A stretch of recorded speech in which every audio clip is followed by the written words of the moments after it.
Hey there, happy Marketing Monday. Today we are going to talk about Facebook Audience Insights. We're starting in Business Manager, and then to get to Audience Insights, you're going to click on the three little lines up here in the upper left-hand corner. Some people call it the hamburger. I think that's super weird. I just call it the three horizontal lines. Call it what you want. You're going to need to click on it. Hover over all tools if it's not already expanded out. And then from there, we're going to click on Audience Insights. I always caution people that this menu might look differently on your computer. It may change frequently, but Audience Insights should always be in here. So you're just going to have to check all of the columns to find insights.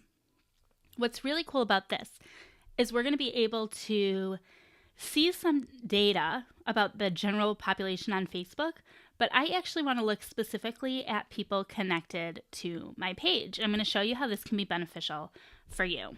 So here I'm just going to type in my page. We're going to look at my page specifically. And you can see here that in my audience, that is just people connected to my page, there's currently about 1.2 thousand people. So from here, we're going to be able to look at some information about those people and learn a little bit about the people who are following my page.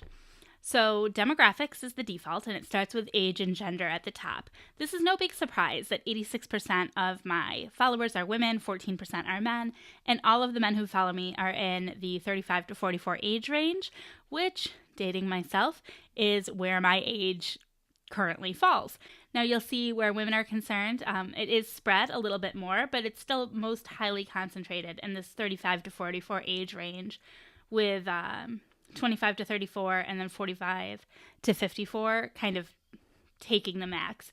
There are some in that 55 to 64 age range, but I think those are less likely to be my ideal people because they're not likely parent entrepreneurs. However, because I run a Facebook marketing agency and I do run ads for some clients who are not young parents, those could also be some of those clients who are falling into that older age bracket. Now from here, you can also get some insight on the relationship status, the education level, and you see that nothing is showing up here for job titles, and we'll get to that in just a minute. So I want to talk about these things first. The cool thing about Audience Insights is you see the dark blue, those are my stats for my page, and then the lighter gray behind it are Facebook's general audience. So it's really interesting to look at this and see that 75% of my page fans are married, and that is significantly larger than the general Facebook population. So it just says something about how I relate to Facebook in general, right? The same thing with over here. I have most of my people are college, graduates, or they've gone to grad school, which totally makes sense because I have a very entrepreneurial audience. And it makes sense that they would be married because most of, my podcast and everything focuses on parent entrepreneurs. And I'm not saying all parents are married, but I think that's definitely the most traditional route, right? So that all kind of makes sense. Now, we talked on Friday about privacy. So episode 92, we talked about privacy because that was a big topic last week. Now, this is something I want to point out here. When you hover over this little eye, the eyes always give you some additional information. And this lets you know that they couldn't match enough user data to my selected audience in order to create this chart. So they can't tell me what the job title is of my users because they weren't able to match enough data. This is part of that privacy concern, right? Facebook doesn't want to call people out. So if they can't match a certain percentage, I'm pretty sure it's 1,000 people. I don't really want to be quoted on that, but I'm pretty sure it's 1,000. So if they can't match 1,000 people, they're not going to give you that information because it could call people out. You know what I mean? Like if you only have a small number of people on your page. So that's really kind of interesting to know there. Now, if we scroll back up to the top, there's some other things we can look at. If you are familiar with Audience Insights, this is far less robust than it used to be. It used to be way better back before the data breaches and Facebook changed their third-party data policies in September. But you can still go into page likes and see how, see what other pages the people that like your page like. So this is interesting because you can see the top categories. So these are the categories, and these are the pages on the right. So it'll give you an idea what other things people who like your page are also interested in. And the same thing when you scroll down. You can see the relevance, and you can see how many people who like your page also like these other pages. Now, I don't recommend using audience insights as a strategy for building out your audience targeting for future campaigns.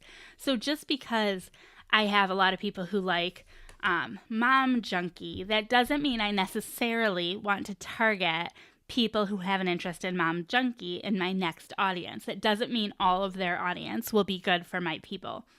What I do use this information for is getting a feel for what the audience is interested in. So if I wanted to craft my copy or my creative based on these things, if I looked through what type of content these pages were creating, so that would be the type of content that is attracting people to both pages, that could provide some insight into the type of content I may want to test with my organic posting strategies or with my paid ad strategies. So that's how I leverage this data. You can also check the location. This is interesting to me, the top cities. It's actually counties. I don't know why it says cities, but Monroe County, this is where I'm from, and then Maricopa County is where I currently live, so that's kind of interesting. And you can also see your top countries, which is the United States of America, and I have no idea how 104% of my audience is in the U.S. That doesn't even make any statistical sense, right? So I'm not really sure about that, but the good thing is that that's relevant because my audience is in the U.S. So if I saw other countries here, it might raise some red flags. Top languages, English, again, the same thing. For here, I'm really just looking for any red flags, like any reason why I may need to be concerned about the type of people that are being attracted to my page, and there isn't one because it's largely what I would expect. From activities, we can see the type of activities that these users, so the people who are connected to my page, are performing. And then I can also see how device users, so how the people who are interacting with my Facebook page, what devices they're using to do so. Now, this is really interesting to see that, 0% is desktop only. Right? So everybody is using mobile. 75% of my audience uses a mixture of desktop and mobile, and 25% are using mobile only. Guys, this is why it is super duper important to mobile optimize all of your websites and all of your ads, because people are on their mobile devices. It's also super interesting to me that I have a complete 50-50 split between iPhone or Apple devices and Android devices.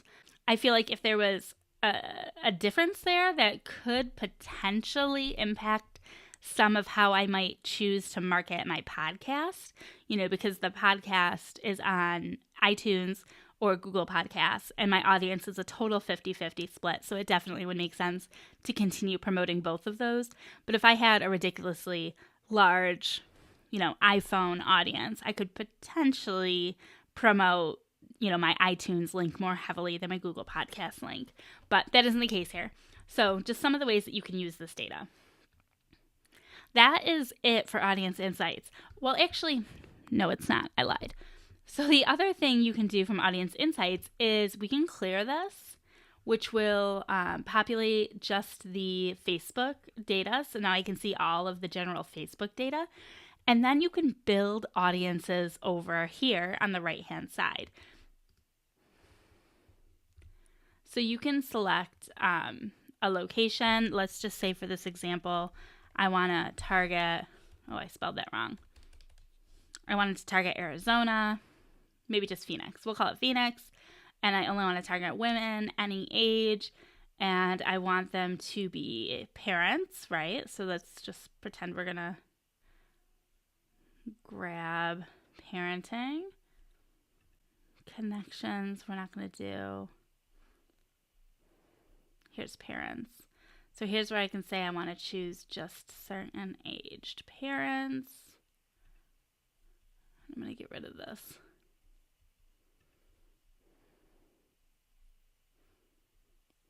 So if I wanted to target just women parents, so just moms in Phoenix, here is what those insights would look like. And now I can see the insights of that data. So women in Phoenix, what are their ages? What's their relationship status, their education level? Here you can see the job titles that wasn't available for my page, but you can see it here for all of Phoenix. And again, you can go through the same thing. So parents in Phoenix, what are they interested in? The outlets, Kids Closet Connection, the Railroad Park. So some of these things I'm aware of. Harkin Cedars, Children's Museum of Phoenix. Very interesting, though, to see what people are interested in here. Whoa, it goes down pretty far, huh? 68, or you can just see the top 10. So you can go through all of these. Now, let's just say you wanted to now run an ad to this audience. You can save this audience. You would just name it, Phoenix Parents, and you can go ahead and click save, and it will save that audience for you so that you can use that audience to market to later. Now, if you have an audience you've already built and you want to see how those people measure up, then you can go to open. It'll allow you to open a saved audience. So then you can open one of your saved audiences. Click on the one you want to open, hit open, and it will populate all of that information for that saved audience, again, so you can learn a little bit more about who those people are and what kinds of things they're interested in. And then leverage this information when you are building out your ads. It's also just really fun, I think, to get to know your people a little bit more and discover what types of things that they're interested in. This could be a great way to help your organic reach by posting content that they would be interested in seeing. If you have any questions about leveraging audience insights, please feel free to leave them in the comments below. Of course, you can always go check out the podcast. I will be talking about this topic on the podcast as well. And subscribe to the YouTube channel so that you get all the latest YouTube videos as they release. Have a great day. We'll talk soon. Bye.